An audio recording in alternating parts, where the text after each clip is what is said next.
Hi friends, welcome to JV aspirants YouTube channel GK and current affairs. And ఇంకెవరైనా మన ఛానల్ని subscribe చేయకపోతే తప్పకుండా సబ్స్క్రైబ్ చేసుకోండి. అండ్ ఫర్దర్ అప్డేట్స్ మిస్ అవ్వకుండా ఉండాలంటే బెల్ ఐకాన్ కూడా క్లిక్ చేయండి. అప్పుడే మేము చేసే వీడియోలు మీకు నోటిఫికేషన్ రూపంలో వస్తాయి ఫ్రెండ్స్. ఓకే, అండ్ ఈ వీడియోలో మనము 2023 డిసెంబర్ నెలకు సంబంధించి వార్తలో నిలిచినటువంటి తొలి మహిళలు, తొలి వ్యక్తులు, తొలి ప్రదేశాలు మరియు అతిపెద్దవి, అతి చిన్నవి అనేటువంటి అంశాల గురించి డిస్కస్ చేద్దాం. అండ్ ఈ వీడియో వచ్చేసి కేవలం 2023 డిసెంబర్ నెలకు సంబంధించి మాత్రమే. అండ్ ఆల్రెడీ మనం 2023 జనవరి నుండి నవంబర్ వరకు ఇదే టాపిక్పై వీడియోలు చేసి మన యూట్యూబ్ ఛానల్లో అప్లోడ్ చేయడం జరిగింది. సో ఆ వీడియో లింకును మీకు డిస్క్రిప్షన్ బాక్స్లో అలాగే కామెంట్ బాక్స్లో ఇవ్వడం జరిగింది. తప్పకుండా ఆ వీడియోలో కూడా చూడండి. అప్పుడు మీకు ఈ యొక్క టాపిక్పై ఏవైనా క్వశ్చన్స్ వస్తే మీరు డైరెక్ట్గా ఆన్సర్ చేయడానికి ఉంటుంది ఫ్రెండ్స్. ఓకే, సో ఇక ఆలస్యం చేయకుండా టాపిక్లకే తెలుపుదాం. సో వార్తలో నిలిచినటువంటి తొలి వ్యక్తులు, తొలి ప్రాంతాలు మరియు అలాగే అతి పెద్దవి, అతి చిన్నవి. సో ఈ వీడియో చూస్తున్న ప్రతి ఒక్కరు కూడా లైక్ కొట్టండి. అండ్ ఎక్కువ మందికి రీచ్ అవుతుంది. అండ్ అలాగే మన ఛానల్ అనేది కూడా గ్రోత్ అవుతుంది ఫ్రెండ్స్. ఓకే, సో ఇక్కడ ఫస్ట్ టాపిక్ వచ్చేసి ప్రపంచంలో తొలి. సో ఫస్ట్ అనేది ఏంటంటే తొలి అనేటువంటి అంశం వార్తలు ఇచ్చింది కాబట్టి తొలి పోర్టబుల్ హాస్పిటల్, ప్రపంచంలో తొలి పోర్టబుల్ హాస్పిటల్ హర్యానాలో ఉన్నటువంటి గురుగ్రామ్లో ప్రారంభించడం జరిగింది. హర్యానాలోని గురుగ్రామ్లో. మీకు ఎగ్జామ్ డైరెక్ట్ క్వశ్చన్ అడతారు, ప్రపంచంలో తొలి పోర్టబుల్ హాస్పిటల్ ఇటీవల ఎక్కడ ప్రారంభమైందంటే హర్యానాలో ఉన్నటువంటి గురుగ్రామ్లో. అండ్ యొక్క హాస్పిటల్ పేరు ఏంటంటే ఆరోగ్య మైత్రి క్యూబ్. ఆరోగ్య మైత్రి క్యూబ్. ఓకే, గుర్తుపెట్టుకోండి పేరు. అండ్ ఈ యొక్క హాస్పిటల్ను సులువుగా ఒక చోట నుండి, పోర్టబుల్ అంటే మీకు తెలుసు కదా, సింపుల్గా ఒక చోట నుండి ఇంకొక చోటకు మారేదాన్ని పోర్టబుల్ అని పిలుస్తారు. సో ఈ యొక్క హాస్పిటల్ను సులువుగా ఒక చోట నుండి మరొక చోటకి మార్చవచ్చు. అండ్ ఈ యొక్క భీష్మ్ అనేటువంటి ప్రాజెక్టులో భాగంగా దీన్ని ప్రారంభించడం జరిగింది. ఏంటి యొక్క భీష్మ్ అంటే ఏంటంటే, భీష్మ్ యొక్క ఫుల్ ఫామ్ చూసుకోండి, ఎందుకంటే మీకు ఆ యొక్క ప్రాజెక్టులో భాగంగానే ఈ యొక్క ఆరోగ్య మైత్రి క్యూబ్ను తీసుకురావడం జరిగింది. కాబట్టి భీష్మ్ అంటే ఏంటంటే Bharat health initiative for Sahayog Hita and Maitri. Bharat health initiative for Sahayog Hita and Mythri. And దీనికి సంబంధించి ఇండియన్ నేవీ మరియు డిఆర్డిఓలు సంయుక్తంగా అయితే ఈ యొక్క భీష్మ్ అనేటువంటి ప్రాజెక్టును చేపట్టడం జరిగింది. అండ్ మీకు తెలిసిన విషయమే, DRDO defence research and development organisation సంస్థ. ఓకే, సో గుర్తుపెట్టుకోండి, ప్రపంచంలో తొలి పోర్టబుల్ హాస్పిటల్ ఎక్కడ ప్రారంభమైందంటే గురుగ్రామ్లో ప్రారంభమైంది. ఓకే, నెక్స్ట్ టాపిక్ చూద్దాం. సో ఐఎస్ఎఫ్ఆర్ఈ అనేటువంటి సంస్థకు తొలి మహిళా డైరెక్టర్ జనరల్గా కాంచనాదేవి నియమితులయ్యారు. సో మీకు ఎగ్జామ్లో అడుగుతారు, ఇటీవలే కాంచనాదేవి ఈ క్రింది వాణిలో ఏ సంస్థకు తొలి మహిళా డైరెక్టర్ జనరల్గా నియమితులయ్యారు అని ఎగ్జామ్లో అడుగుతారు. సో వచ్చేసి Indian council of forest research and education. So ఈ యొక్క సంస్థ హెడ్ క్వార్టర్ వచ్చేసి డెహ్రాడూన్లో ఉంటుంది. నెంబర్ ఆఫ్ టైమ్స్ ఇది జీకేలో మీకు చాలా ఎగ్జామ్లు అడిగారు. So forest research and education సంస్థ ప్రధాన కార్యాలయం ఎక్కడ ఉంటుందంటే డెహ్రాడూన్లో ఉంటుంది. అండ్ ఈ యొక్క ఐసిఎఫ్ఆర్ఈ అనేటువంటి సంస్థకే తొలి మహిళా డైరెక్టర్ జనరల్గా కాంచనాదేవి నియమితులయ్యారు. ఇంపార్టెంట్, గుర్తుపెట్టుకోండి. And next captain Geetika Kaul వార్తలో నిలిచారు. సో కెప్టెన్ గీతికా కౌల్ ఎందుకంటే మీకు ఎందుకు రివిజన్ ఈ యొక్క పదాన్ని 3-4 సార్లు పలుకుతున్నట్టంటే ఒకసారి వింటే ఈజీగా గుర్తుండిపోతుంది అనమాట. అందుకని రిపీట్ అనేది ఆ యొక్క వర్డ్ని యూజ్ చేస్తున్నాం, పేర్లను. సో ఇక్కడ ఇండియన్ ఆర్మీ పరిధిలో గల సియాచిన్ ప్రాంతంలో మొదటి మహిళా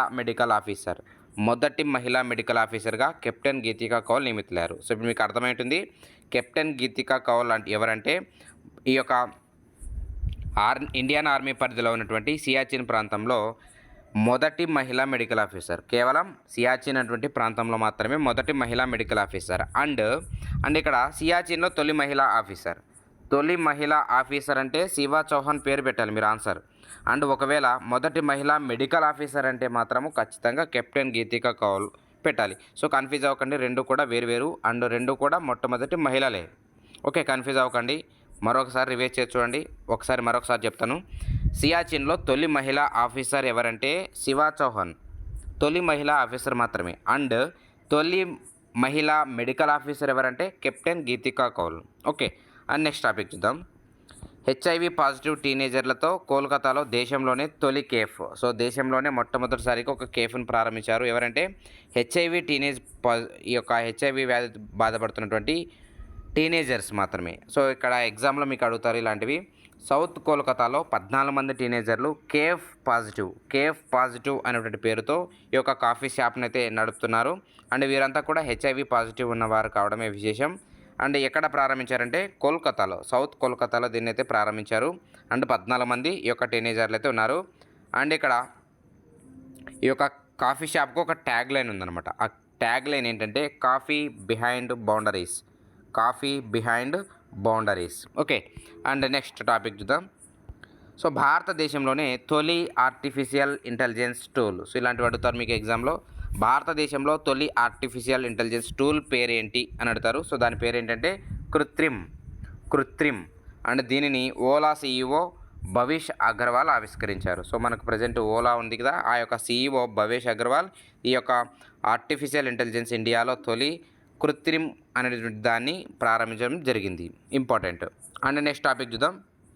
సో భారతదేశంలోనే అత్యంత వేగవంతమైన సోలార్ ఎలక్ట్రిక్ బోట్. సో ఈ యొక్క సోలార్ ఆధారిత ఎలక్ట్రిక్ పడవను ప్రారంభించడం జరిగింది. ఎక్కడంటే ఈ యొక్క బారాకూడలో, దీని పేరేంటంటే బారాకూడ అని పిలుస్తారు. ఇంపార్టెంట్, గుర్తుపెట్టుకోండి, బారాకూడ.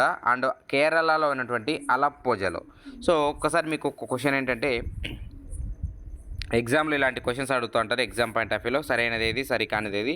సో ఈ క్రింది వాటిలో బరాకుడా అనేది వార్తలో నిలిచింది. ఈ యొక్క బరాకుడా అంటే ఏంటి అంటే, భారతదేశంలోనే అత్యంత వేగవంతమైనటువంటి సోలార్ ఎలక్ట్రిక్ బోటు ఎక్కడ ప్రారంభమైంది? కేరళలో ఉన్నటువంటి అలప్పోజలో ప్రారంభమైంది. అండ్ దీన్ని దాదాపు ఈ యొక్క బరాకుడా పొడవు వచ్చేసి 14 మీటర్ల పొడవు ఉంటుంది. అండ్ వేగం, ఈ యొక్క బరాకుడా వేగం వచ్చేసి 23 km/h, అంటే 23 కిలోమీటర్లు ఒక గంట పాటు ప్రయాణిస్తుంది. అండ్ ఇది వచ్చేసి నాట్స్లో ఒకసారి చెప్పుకుంటే 12.5.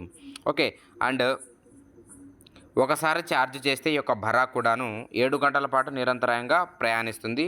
అండ్ దీనికి 2 మోటార్లు ఉంటాయి. అలాగే సోలార్ పవర్ వచ్చేసి 6 kW ఉంటుంది. అండ్ బరాకుడా అంటే దాని యొక్క మీనింగ్ ఏంటంటే వేగవంతమైనటువంటి చేప పేరే ఈ యొక్క బరాకుడా. అండ్ అందుకే దాని యొక్క పేరు పెట్టారు. Okay friends. And next topic చూద్దాం. ప్రపంచంలోనే అతిపెద్ద ధ్యాన కేంద్రం. So meditation centre, world's biggest అనమాట ఇది. సో దీన్ని ప్రధాని నరేంద్ర మోడీ ప్రారంభించారు. ఎక్కడంటే డేట్ గుర్తుపెట్టుకోండి, డిసెంబర్ 18 అయితే ఈ యొక్క స్వర వేద మహామందిరం. ఏంటంటే ఈ యొక్క స్వర వేద మహామందిరం ప్రపంచంలోనే అతిపెద్ద ధ్యాన కేంద్రము ఎక్కడ ప్రారంభమైంది అని అంటారు. సో వారణాసిలో ప్రారంభమైంది. ఎవరు ప్రారంభించారంటే మోడీ. అండ్ ఎక్కడ ప్రారంభించారంటే వారణాసిలో డిసెంబర్ 18 ప్రారంభించారు. దాని పేరు ఏంటంటే స్వరవేద మహామందిరం. అండ్ అలాగే ఈ యొక్క అతిపెద్ద ధ్యాన కేంద్రంలో 20,000 మంది ఒకేసారి 20,000 మెంబర్స్ ఒకేసారి ధ్యానం చేసుకోవడానికి వీలుంటుంది ఈ యొక్క స్వరవేద మహామందిరం. ఓకే. అండ్ ఇక్కడ సందర్భంగా ప్రధాని నరేంద్ర మోడీ కొన్ని ఫార్మాట్స్ ప్రారంభించడం జరిగిందనమాట, కొన్ని కీలకమైనటువంటివి. సో వాటి ఏంటంటే నవసూత్రావళి. ఇందులో నవసూత్రావళిని కూడా ఉద్బోధించారు. ఇక్కడ నవసూత్రావళిని కూడా ప్రకటించడం జరిగింది. ఆ యొక్క నవసూత్రావళిలో 9 ఏంటంటే నీటి పొదుపు సంరక్షణపై. ఇవన్నీ కూడా అడగరు, బట్ మీకు నవసూత్రావళిని కూడా అక్కడ ఉద్బోధించారనమాట ప్రైమ్ మినిస్టర్ మోడీ. అండ్ ఇక్కడ ఈ యొక్క ధ్యాన కేంద్రాన్ని దాదాపు 3 లక్షల చదరపు అడుగుల విస్తీర్ణంలో, సో అండర్లైన్ చేసుకోండి, 3 లక్షల చదరపు అడుగుల విస్తీర్ణంలో నిర్మించారు. అండ్ మొత్తం 7 అంతస్తులు ఉంటుంది ఈ యొక్క ధ్యాన కేంద్రం అనేది. అండ్ అలాగే 101 ఫౌంటైన్లు కలిగి ఉంటుంది. అండ్ 3137 శ్లోకాలు కూడా గోడలపై చెక్కబడి ఉంది ఈ యొక్క అతిపెద్ద ధ్యాన కేంద్రంలో. అండ్ దీని నిర్మాణం వచ్చేసి 2014లో ప్రారంభమైంది. అండ్ 2023 డిసెంబర్ 18 అయితే ప్రైమ్ మినిస్టర్ మోడీ లాంచ్ చేశారు. అంటే దీని యొక్క బడ్జెట్ వ్యయం సుమారు అంచనా 100 కోట్ల రూపాయలు. ఓకే. అండ్ నెక్స్ట్ టాపిక్ చూద్దాం.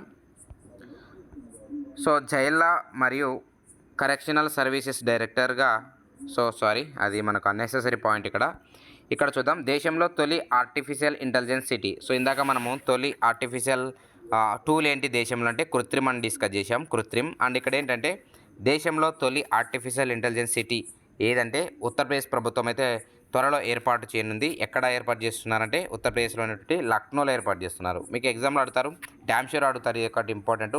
ఆర్టిఫిషియల్ ఇంటెలిజెన్స్ మీకు వార్తలు నిలిస్తే దానిపై ఎక్కువ ఫోకస్ చేయండి, ఎందుకంటే ఎగ్జామ్ పాయింట్ ఆఫ్ వ్యూ అడుగుతారు ఫ్రెండ్స్. ఓకే. ఎందుకంటే ఇది ఒక ఏఐ ప్రపంచం అంటారు, దీన్ని ఆర్టిఫిషియల్ ఇంటెలిజెన్స్ వరల్డ్ అని పిలుస్తున్నారు ప్రజెంట్. కాబట్టి దీనిపై ఎక్కువ ఫోకస్ చేయాలి, ఎగ్జామ్ పాయింట్ ఆఫ్ వ్యూ ఎక్కడి నుంచో క్వశ్చన్స్ వస్తాయి. ఓకే. దేశంలో తొలి ఆర్టిఫిషియల్ ఇంటెలిజెన్స్ సిటీని ఎక్కడ ఏర్పాటు చేస్తున్నారంటే ఉత్తరప్రదేశ్లో ఏర్పాటు చేస్తున్నారు. ఒకవేళ స్పెసిఫిక్ ప్లేస్ అడిగితే మాత్రం లక్నో అని పెట్టాలి మీరు answer. Okay. And next topic చూద్దాం. CISF సిఐఎస్ఎఫ్కు తొలి మహిళా డైరెక్టర్ జనరల్గా నియమితులయ్యారు. ఎవరంటే ఆమె పేరేంటంటే నైనా Singh. Central industrial security force తొలి మహిళా డైరెక్టర్ జనరల్గా ఎవరు నియమితులయ్యారంటే నైనా సింగ్. ఎగ్జామ్లో డైరెక్ట్ క్వశ్చన్ అడతారు. ఇటీవల నైనా సింగ్ ఈ క్రింది వానిలో ఏ సంస్థకు తొలి మహిళా డైరెక్టర్ జనరల్గా నియమితులయ్యారని. So central industrial security force and ఈ యొక్క సంస్థ 1969లో ఏర్పడింది అండ్ ప్రధాన కార్యాలయం వచ్చేసి న్యూఢిల్లీలో ఉంటుంది. ఓకే ఫ్రెండ్స్, ఇంపార్టెంట్ ఇలాంటివి మీకు సంస్థలకు చెందినటువంటి మొట్టమొదటి మహిళా వ్యక్తులు అనేది కూడా మీకు ఎగ్జామ్లో అడుగుతారు. ఓకే, నెక్స్ట్ దేశంలో మొట్టమొదటి సబ్మెరైన్ టూరిజంను ఎక్కడ ప్రారంభించనుందంటే గుజరాత్ రాష్ట్ర ప్రభుత్వం ప్రారంభించనుంది. అండ్ దీన్ని ద్వారకాలో ఇది అందుబాటులోకి రానుంది. సో ద్వారకా మీకు ఈజీగా ఉంటుంది, గుర్తుంటుంది కదా. ఎక్కడ ఉంటుందంటే గుజరాత్లో ఉంటుంది. సబ్మెరైన్ టూరిజం దేశంలోనే మొట్టమొదటి సబ్మెరైన్ అంటే ఏంటి? ఈ యొక్క సబ్మెరైన్ తీసుకొచ్చి, సబ్మెరైన్ అంటే తెలుసుగా మీకు, జలంతర్గామిలాగా అలాంటి వాటిల్లో టూరిస్టులను ప్రయాణింపజేస్తారు. అందుకని దేశంలోని మొట్టమొదటి ఈ యొక్క సబ్మెరైన్ టూరిజం. ఓకే, అండ్ ఈ యొక్క దానికి సంబంధించి మజగావ్ డాక్ షిప్ బిల్డర్స్తో ఈ యొక్క ప్రభుత్వం అయితే ఒప్పందం కుదుర్చుకుంది. అండ్ త్వరలో 2024 అక్టోబర్ నాటికి ఈ యొక్క సబ్మెరైన్ టూరిజం అనేది అందుబాటులోకి వచ్చే అవకాశం కలదు. ఓకే, అండ్ ఈ యొక్క ఒక్కొక్క సబ్మెరైన్లో దాదాపు 24 మంది ట్రావెల్ చేయొచ్చు ఒకేసారి. ఓకే ఫ్రెండ్స్, అండ్ ఇవి 2023 డిసెంబర్ 4కి సంబంధించి వార్తల్లో నిలిచినటువంటి తొలి వ్యక్తులు, అలాగే తొలి ప్రాంతాలు, మొట్టమొదటి అంశాలు అనేటువంటివి. అండ్ ఈ యొక్క టాపిక్ సంబంధించిన పీడిఎఫ్ మీకు ప్రొవైడ్ చేయడం జరిగింది. డిస్క్రిప్షన్ బాక్స్లో మీకు కామెంట్ బాక్స్లో ప్రొవైడ్ చేయడం జరిగింది. సో అక్కడ మీకు ఆ యొక్క లింక్ని క్లిక్ చేస్తే ఈ యొక్క టాపిక్ సంబంధించి పీడిఎఫ్ అయితే మీరు అవైలబుల్లో చూడొచ్చు ఫ్రెండ్స్. ఓకే, అండ్ ఈ యొక్క వీడియో మీకు నచ్చినట్టయితే తప్పకుండా మీ ఫ్రెండ్స్కి షేర్ చేయండి అండ్ మాకు సపోర్ట్ చేస్తున్నాను friends. And thank you for watching this video. Thank you very much.